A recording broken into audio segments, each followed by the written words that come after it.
together and give a big, warm Detroit welcome to Ann Doyle.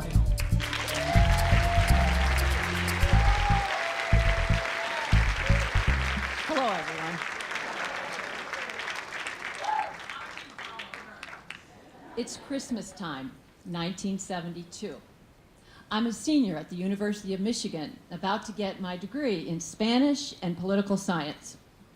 And I go home for the holidays, and my parents, who have 6 other children, sit me down and say, "Ann, exactly how is it that you're planning to support yourself?" Now, I didn't have a clue. That was not an answer for my parents. So they started right in on me. "Well, what do you like to do? What do you think you're good at?" Now, my father was a television sports broadcaster, and my mother taught university speech and debate. And I had seen Barbara Walters on the Today Show. So I said, "Well, Dad, I'd kind of like to do a job like you. I think I'd like to be a TV, radio, news reporter." "Okay, well, you better get some experience." So I go back to school and I start volunteering at the student radio station. But my big break came when I got an internship at the real radio station over there, WUOM, Michigan Public Radio. So on my very first day there, I'm in the hallway, and this middle-aged white guy with a mustache is standing in the doorway of the news department. And he calls me over, and he said, "Are you the new intern here?" "Yeah." "Well, I'm the news director. You see this line right here?" "Yeah." "Don't you cross it. Don't you come in here to put something on my desk, to answer the telephone, or to read the news wire, because there is no place in a news department for a woman." Now, I was embarrassed because other people heard him say that to me.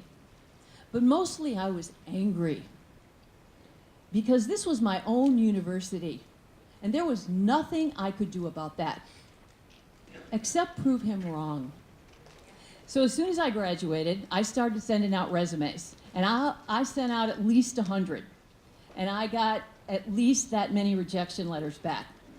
And every now and then I got an interview, including one at WWJ Radio here in Detroit. And the news director said to me, "Young lady, I'm going to give you some piece of advice. You need to find another career, because no one is ever going to listen to a woman doing the news.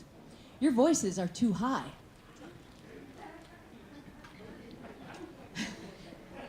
Well, I think after a while, my dad started feeling sorry for me. So my dad calls up a friend of his who's the TV news director at WJIM up in Lansing. And he said, "Tom, would you do a practice interview with my daughter Annie and give her a little career advice?" So I go up to Lansing, and I did not come home with a TV news job that day. But I came home with a job, because the radio news director, whose name was George Blaha, the voice of the Detroit Pistons, he hired me that day to become the first female radio street reporter in Lansing. So George. And that was really my ticket to a front row seat at all of the incredible things that happened throughout the 1970s in terms of rights and attitudes changing in terms of women. I went from radio news in Lansing to radio news in Detroit to TV news in Grand Rapids to TV news in Los Angeles. I covered all the changes in terms of credit discrimination and rape laws and Title IX, sports, all those opportunities opening up for those little girls who fought for them. And the first women doctors and judges and police officers and firefighters. And I wasn't just a witness at all that, because I was also right in there in the fight. I mean, I marched for the Equal Rights Amendment with Gloria Steinem. I heard Shirley Chisholm speak as she was running for president. So by now, it's the end of late 1978. and I'm out in Los Angeles and I want to come home. I want to come home to Detroit. And so I lined up a bunch of interviews in Detroit, and I came home to stay with my parents for a couple of days, and I ended up in the news department at Channel 2. Now, this is long before Fox. It was before ESPN and CNN. It was CBS Detroit. And I'm sitting in Mike Von Endy's office, and Mike Von Endy says to me, "Ann, I really like your work. You got a great videotape, and I like your resume, but I don't have a news job. I'd like to hire you. How about doing sports?" I was like, sports? Well, I grew up with sports around my dining room table. I was a pre-Title IX tomboy. I like sports, but I'm thinking to myself, oh man, this is going to be trouble. Because I knew there were very few women covering sports at that time, and certainly not on television. And I also knew that there was a major lawsuit that Sports Illustrated was suing Major League Baseball, and this lawsuit was on its way to the Supreme Court because they wouldn't allow a female reporter into the locker room to cover the World Series in 1977. So I said to him, let me think about that. I wanted to talk to my dad because my dad at that time was rather well known in Detroit in the 70s and the 80s. His name was Vince Doyle, and he was the sports director at WWJ. He's also the president of the Detroit Sports Broadcasters Association. And I did not want to embarrass my father. So I go home, I'm having dinner with them. Of course, my parents are saying, well, how'd the job interviews go, Annie? Well, Channel 2 offered me a job. Great. Yeah, but they want me to do sports. And my dad literally stopped his fork in the air. Really? But he didn't hesitate long. He said, you take that job. And I said, yeah, but Dad, if I take this job, I'm going to have to get into this whole big fight about the locker room.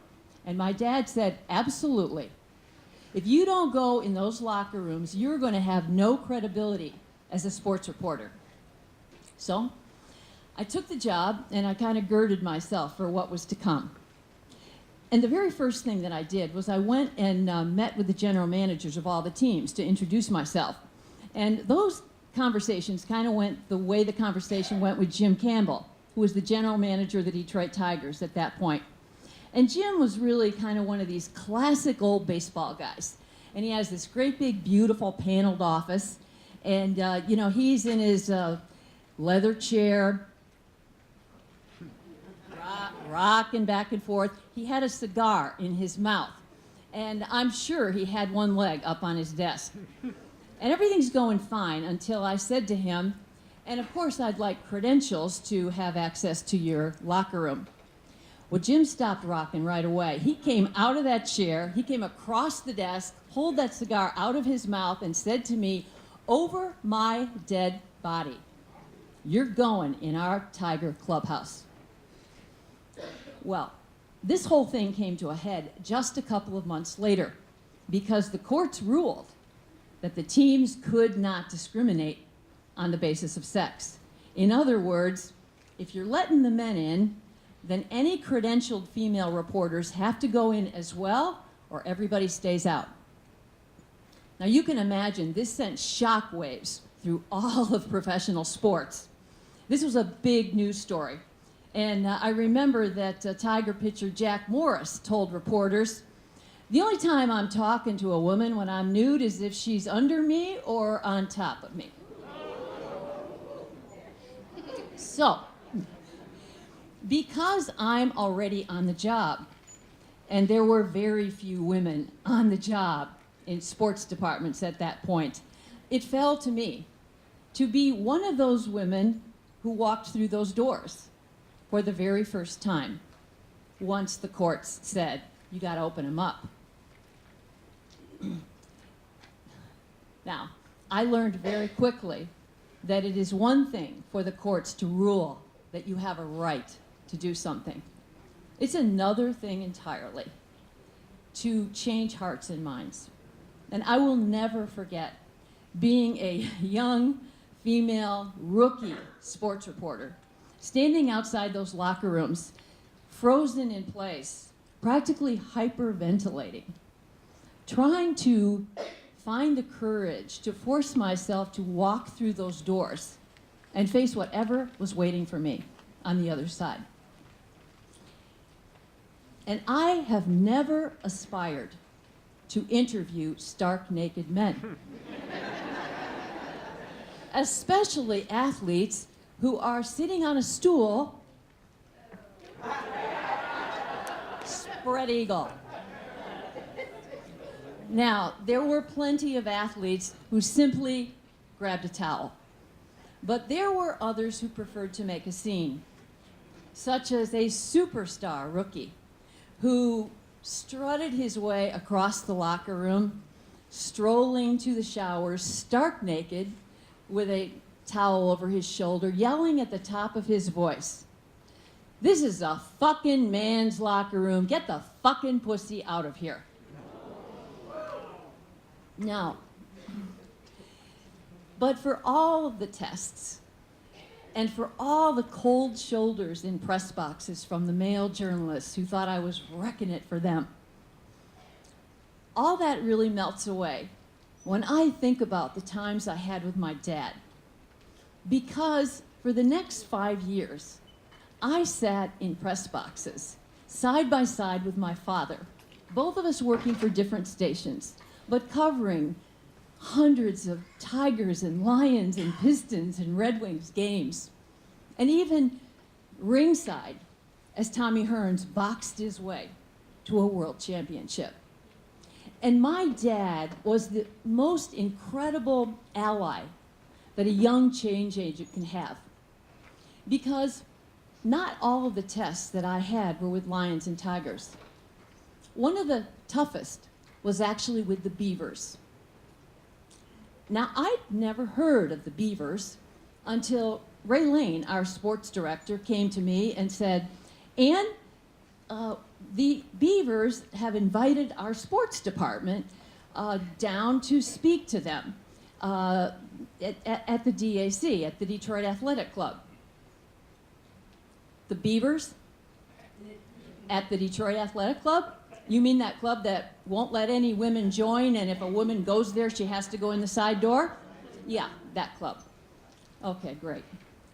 So I'm thinking, all right, well, if Ray Lane and Jim Price and Charlie Neal and my sports team colleagues are going, I'm going.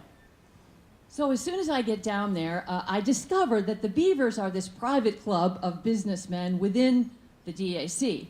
And their tradition is that they meet once a month for lunch, but they meet around the pool.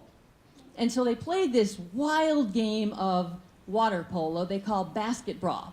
And then when they finish, they climb out in their Speedos and they put these yellow bathrobes on, and they sit down at these beautiful tables with tablecloth and china, and they have lunch and they hear a speaker. So Channel 2 sports team comes down there, and I discovered very quickly that the Beavers were going to have me for dessert that day. So the questions start. And somebody asked a question of Charlie Neal about the Pistons. And then someone yells out, "Well, Ann, what do you think about that?" And before I could say one word, 100 men laughed. And then the questions went along, and then somebody asked me about Michigan football, what I thought about how the team did that season. Now, I had covered every single game of the Wolverines that season. I'd traveled with the team. I'd gone to the Rose Bowl with them the year before, covered a lot of their practices. So I answered that, no problem. And someone yelled out, "Oh, your father told you that." And 100 men laughed again. And when all this was going on, I was kind of looking at my teammates there, thinking they might have my back. But they just didn't say one single word. And they really just let the Beavers have their fun with me that day. So fast forward 1 year. Ray Lane comes back to me and he says, "Well, Ann, it's Beaver time again, but I remember how things went last year, and you do not have to go with us. That was just terrible." And I said, No, I'm definitely going." But I went and talked to my dad. And I said, what am I going to do? I have to go. He said, oh yeah, you have to go. And he said, Annie, I have a plan for you. And so my dad explained the plan. And I said, oh man, I can't do that. And he said, Annie, you have to trust me. And I promise, if you do this, you will win those Beavers over. And I figured, well, it couldn't be any worse than it was last year. And I trusted my father.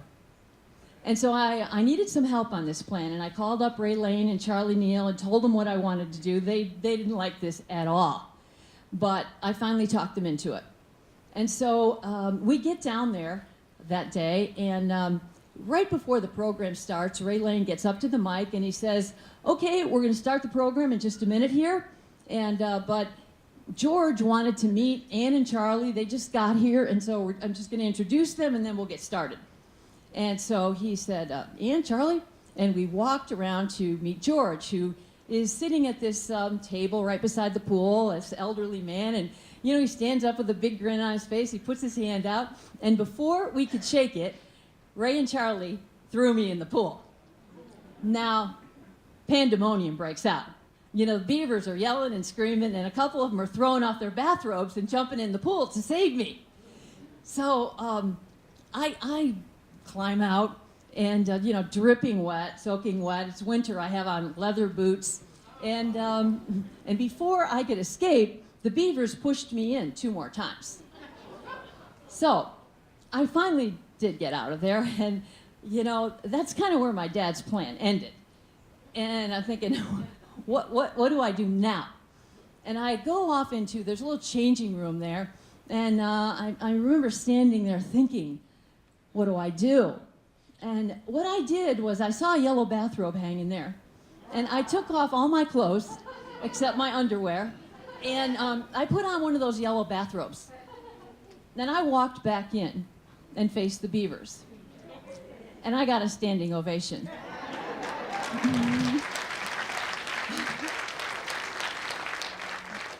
And when the Q&A started, not a single man laughed.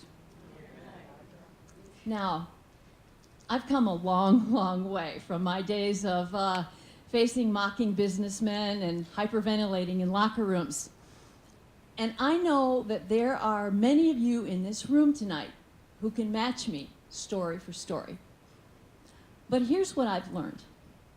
I believe that all of us in life have many opportunities that come along to sort of help humanity move forward.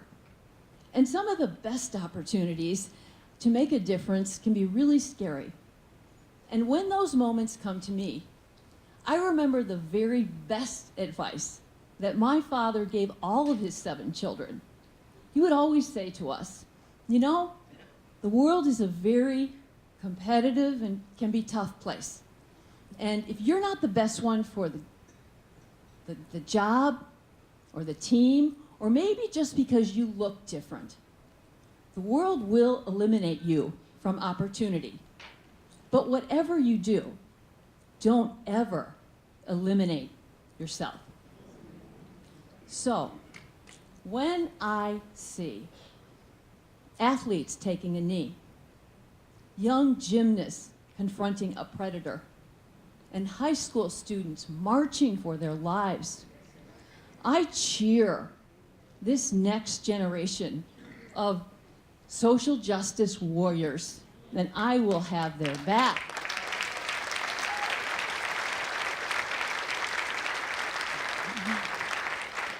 And just one more thing. If anybody tells you that the Beavers didn't throw me in that pool, I have videotape.